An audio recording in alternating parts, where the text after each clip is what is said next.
ప్రజాపాలన గ్రామ సభకు ఇచ్చేసిన ఈ గ్రామంలో నివసిస్తున్న ప్రజలందరికీ నమస్కారం. ప్రజలకు ఇచ్చిన హామీలు నెరవేర్చే ప్రక్రియలో భాగంగా మన ప్రభుత్వం ఈ 26 జనవరి నుండి 4 పథకాలను అమలు చేయబోతుంది.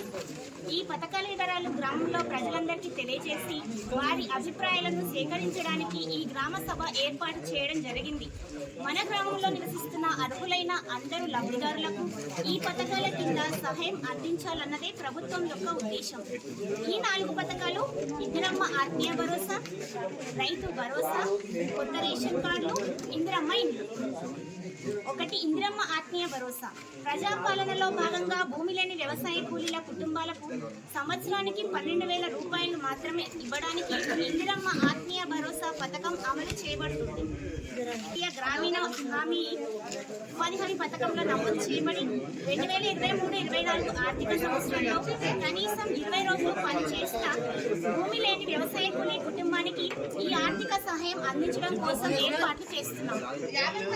పై కార్యక్రమాలలో ఇంకా మిగిలిపోయిన అర్హులైన లబ్ధిదారుల నుండి దరఖాస్తులు స్వీకరించి వారిని కూడా ఇందిరమ్మ ఆత్మీయ భరోసా పథకంలో చేర్చడం జరుగుతుంది. 2. రైతు భరోసా. వ్యవసాయ అభివృద్ధి మరియు రైతు సంక్షేమమే మన ప్రభుత్వం మొదటి ప్రాధాన్యాంశం. అందులో భాగంగా రైతు భరోసా సహాయాన్ని ప్రతి సంవత్సరం ఎకరాకు 12,000 రూపాయలకు పెంచడం జరిగింది. వ్యవసాయ యోగ్యమైన అన్ని భూములకు ఈ సహాయాన్ని ఈ నెల 26 తేదీ నుండి అందించడానికి నిర్ణయించబడింది. వ్యవసాయ యోగ్యం కాని భూములకి ఈ సహాయం వర్తించదు. మన గ్రామంలో ఉన్న రైతులందరూ ఈ పంట పెట్టుబడి సహాయాన్ని సద్వినియోగం చేసుకోవాలని కోరుచున్నాం. 3. కొత్త రేషన్ కార్డులు. ప్రభుత్వం దగ్గరున్న వివరాల ఆధారంగా రేషన్ కార్డు లేని నిరుపేదలను గుర్తించి అర్హులైన నిరుపేదలందరికీ కొత్త రేషన్ కార్డుల పంపిణీకి ఏర్పాటు చేస్తున్నాము. మీ సేవ ద్వారా రేషన్ కార్డుల్లో అదనపు కుటుంబ సభ్యులను చేర్చడానికి వచ్చిన దరఖాస్తులు గ్రామ సభల ద్వారా ఆమోదించుకొని అదనపు కుటుంబ సభ్యులను చేర్చడానికి ఏర్పాటు చేస్తున్నాం. అంతేకాకుండా ఎవరైనా కొత్త దరఖాస్తులు ఇవ్వదలుచుకుంటే వీటిని కూడా స్వీకరించి పరిశీలన చేయబడతాయి.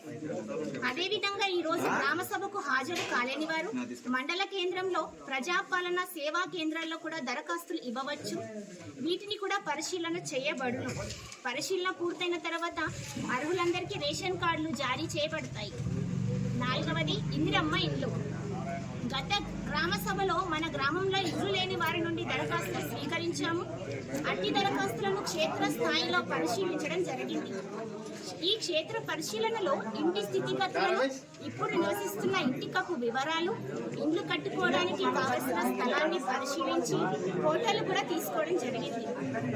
40 సంవత్సరాలలోపు యువ వితంతువులు, పారిశుద్ధ కార్మికులు, అంగవైకల్యం కలవారు, భూమి లేని నిరుపేదలు, ఎన్ఆర్ఈజీఎస్ కూలీలు మరియు ట్రాన్స్జెండర్లను ప్రత్యేకంగా గుర్తించడం జరిగింది.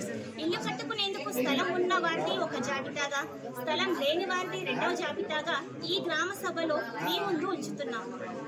మీ ముందు ఉంచిన వివరములు సరిచూసుకోవాల్సిందిగా కోరుచున్నాము. అభ్యంతరాలు ఏమైనా ఉంటే తెలియచేయగలరు. ప్రజాపాలనలో దరఖాస్తు చేయని వారు, చేసినా కూడా ఈ జాబితాలో పేరు లేనివారు గ్రామ సభల్లో దరఖాస్తు పెట్టుకోగలరు. లేనిచో మండల లేదా మున్సిపల్ కార్యాలయంలోని ప్రజాపాలన కేంద్రాల్లో దరఖాస్తు చేసుకోగలరు. అన్ని వివరాలు సేకరించిన తర్వాత అర్హులైన అందరికీ ఇల్లు మంజూరు చేయడం జరుగుతుంది. ధన్యవాదములు.